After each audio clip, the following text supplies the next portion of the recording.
السلام علیکم دوستوں، ویڈیو دیکھنے سے پہلے آپ سب سے گزارش ہے ہمارے چینل کو سبسکرائب کر دیں، جزاک اللہ۔ اگر انڈا فرائی کرتے وقت انڈا توے پر چپک جائے تو توے پر نمک 1 چٹکی ڈال دیں اور پھر گھی گرم کر کے انڈا ڈال دیں۔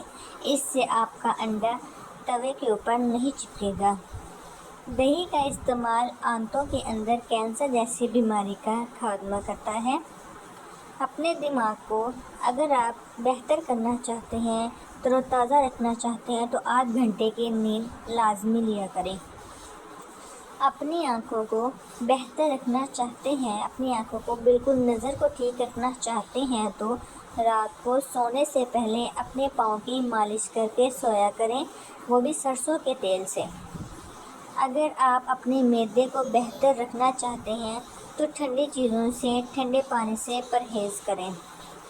اگر آپ اپنے مثانے کو بہتر رکھنا چاہتے ہیں تو کچی پیاز کا استعمال کریں۔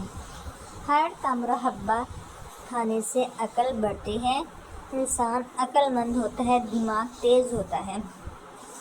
رات کو کم کھانے سے موٹاپا کم ہوتا ہے۔ رات کو کھانا جلدی کھا کر سویا کریں۔ گوشت زیادہ کھانے سے جسم کا گوشت زیادہ بڑھتا ہے۔ دہی کے استعمال سے معدہ طاقتور ہوتا ہے اور دل مضبوط ہوتا ہے۔ سر پر بار بار کنگھی کرنے سے بلغم خارج ہوتا ہے۔ دروازے کھولتے اور بند کرتے وقت اکثر دروازوں سے آواز آتی ہے تو آپ دروازوں کے قبضوں پر سرسوں کا تیل لگا دیں، اس سے دروازوں کے اندر سے آواز آنا بند آ جائے گی۔ اگر آپ کو ہماری ویڈیو پسند آئے تو ہماری ویڈیو کو لائک کریں اور اس کو آگے شیئر کریں۔ ملتے ہیں اگلی ویڈیو